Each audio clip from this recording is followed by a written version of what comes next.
Hello, I'm Professor Rad, and this is Precalc video 312, Sinusoidal Graphs, Graphing without a phase shift. So in this video, we're going to do one example of graphing a sinusoidal function. This one is not going to have anything overly complicated to it other than a change in period. So we're not going to worry too much about reflecting or about shifting. So we're just going to focus on what it's going to look like to graph a sinusoidal function that has a period that isn't 2 pi.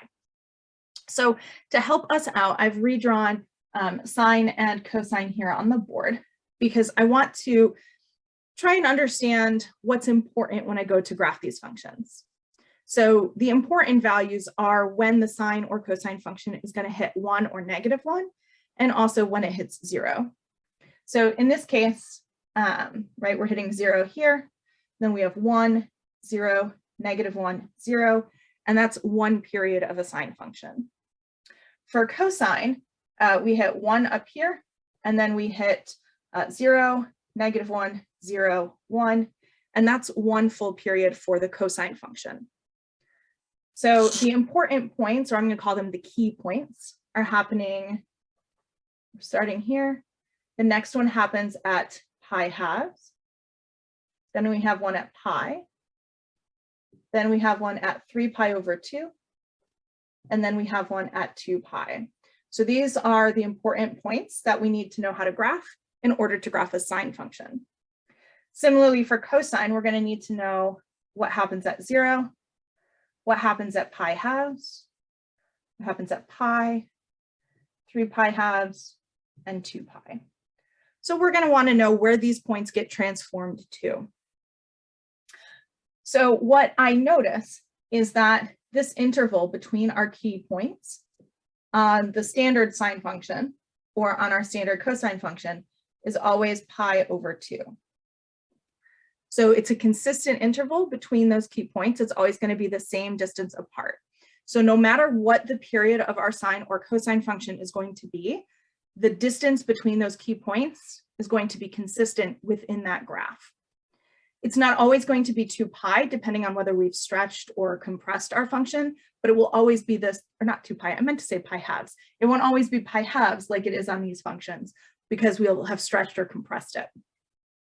But it'll always be the same. On this, what I notice about dividing up the period here, so from 0 to 2 pi is one period of the sine function. And these key points are going to divide that interval up into 1, 2, 3, 4 sections. So our key points are going to be graphed every quarter of the period. The same thing is true for the cosine function. So between the first key point and the second key point, that's one interval. Then here's our next interval, the third one, and then the fourth one. So what this is telling me is that when I go to create a sinusoidal graph, I'm going to graph the key points every quarter of the period. So to plot key points,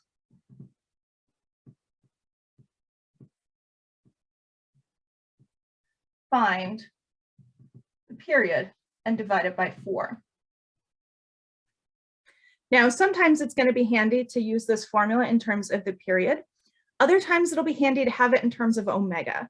So the period t is the same as 2 pi over omega. We've been using this formula in the last couple of videos.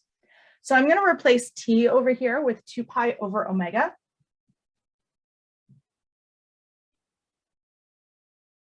So that if I wanted to know where am I going to be putting my key points based on omega, which is coming right from our sinusoidal equation, then this will be the formula I use. Let's make that look a little bit nicer. So this is the same as 2 pi over omega divided by 4. But that's the same as times a quarter.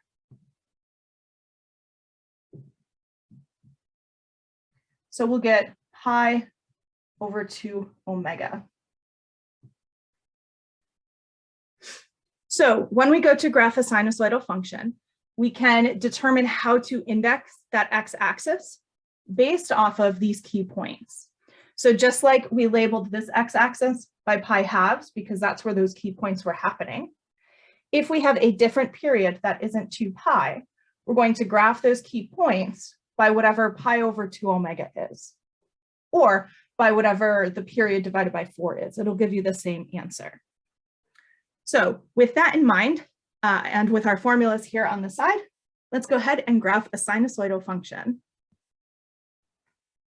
Alrighty, so I've taken a moment to rewrite the important formulas and graphs and things over here on the side for a couple reasons. First, I left out that our sinusoidal functions should look like a sine of omega x minus phi and a cosine omega x minus phi. So that's what I've got along the side here, just because I don't have a wide enough space. And also so that I could incorporate our key points information to help us graph. So let's go ahead and graph this function. F of x is 2 sine of 3x. So when I go to graph this function, I'm going to be basing it off of the sine curve. So I want the sine curve in my mind while I'm thinking about it. Then when I'm going to graph, I need to know things like, what is the amplitude? What is the period? What is the phase shift? Where are the key points? Is there any reflection involved? So basically, I'm really just going to use this list of formulas like a checklist to compile a bunch of information and then use that to help me graph. So to start out with, let's find the amplitude of this function.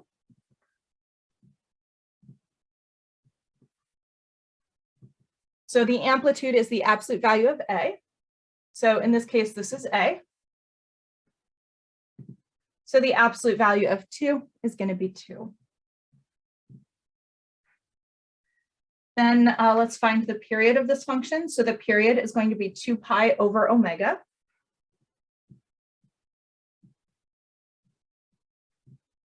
So omega is our coefficient for x. And in this case, we want to make sure, well, not just in this case, always, we want to make sure omega is positive. In this case, it is. So we're just going to use 3 as omega. So we have 2 pi over 3. And that doesn't simplify. That is what it is.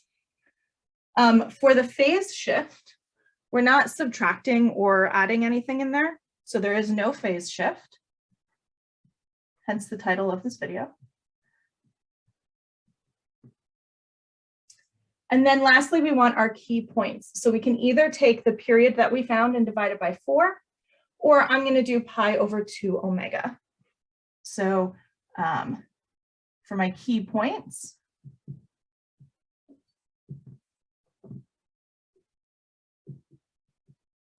we're going to do pi over 2 omega. So omega is 3. So this will give me pi over 6. So these are the pieces of information I'm going to need, along with my base function, which is the sine curve. So here's how I can use this information to help me graph. Thing number one, the amplitude is going to help me with the y-axis, because the amplitude tells me how the vertical stretch of my function was, so whether it was stretched or compressed. So in this case, because the amplitude is 2, I need to make sure my y-axis goes up to at least 2 and at least -2. So I'm just going to count based on how this grid is drawn. I'm going to count 1, 2, 3, 4, and -2, -4. I personally prefer drawing. It's easier for me to draw slightly squat sinusoidal functions than it is for me to draw them stretched out. If it's easier for you to draw them stretched out, you could certainly call this a half, 1, 1.5, 2. So you can put your 2 up here. What's important is that you can make sure you get to at least 2 and at least -2 when you go to graph. Next, and probably the tougher thing to figure out how to index, is my x-axis. So I'm going to use the period and the key points to help me index the x-axis. And if we had a phase shift, we'd have to throw that in as well. So that's why it can get kind of complicated when you have all these things to keep in mind. So the key points are happening every pi over 6. So it's kind of like pi 6 is the new pi halves, and 2 pi 3 over 3 is the new 2 pi. So essentially what's going to happen is what we had before at pi halves, we're now going to have at pi sixths. And so we'll have seen the full iteration of our sine curve between 0 and instead of 2 pi thirds.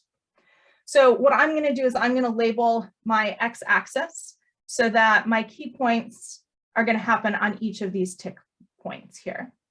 So depending on how much space you have to graph, you might want to label every other line or every line. I'm going to call this 1 pi over 6. And then this one's going to be 2 pi over 6, 3 pi over 6, 4 pi over 6, 5 pi over 6, and then we get to 6 pi over 6. Now notice that as I'm writing these values, I didn't simplify my fractions. For my classes, I'm going to be okay with that. So the reason I'm okay with that is because we want to make sure that we're counting every pi over 6 to plot our key points. And so if we have everything indexed in terms of pi 6, that makes it easier to do. But if you want to simplify them, absolutely feel free to do so. So like 2 pi over 6, that's going to be the same as pi thirds. So I'm going to label this one negative pi over 3, since that's a simplified form of that one. Then this next one, 4 pi over 6, that's 2 pi over 3. So I'm going to label this one negative 2 pi over 3. And then let's see, I'm labeling every other one here. 6 pi over 6 is the same as pi. So I'm going to label this one over here as negative pi. So whether you want to label your axis in terms of pi sixths or in terms of the reduced fractions, feel free to do what's going to be most comfortable for you. All right, so now that I've got my x-axis indexed, we can go ahead and graph our function.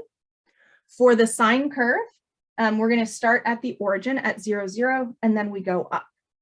So I'm going to plot my first point at the origin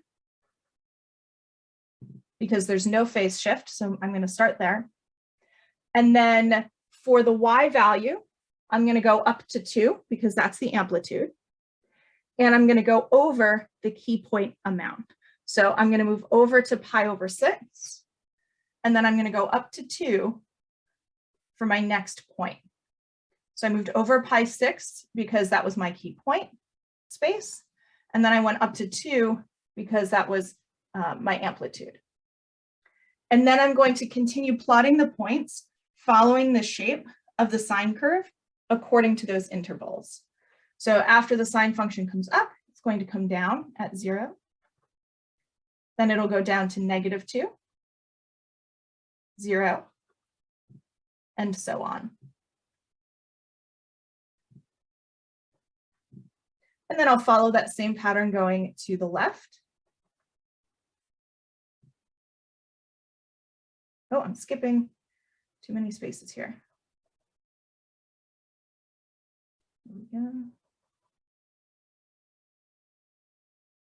And then I can connect the points according to the sine curve.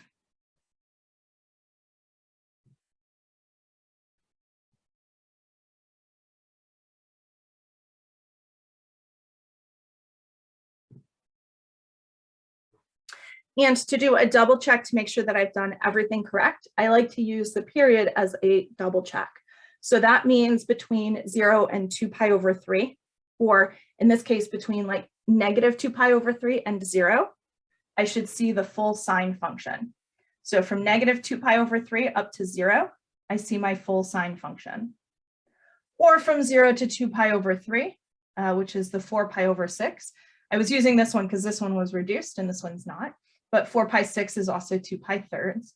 So from 0 to 4 pi over 6, we also see the full iteration of the sine curve. So I like to use that as a check to make sure I've got the function graphed properly.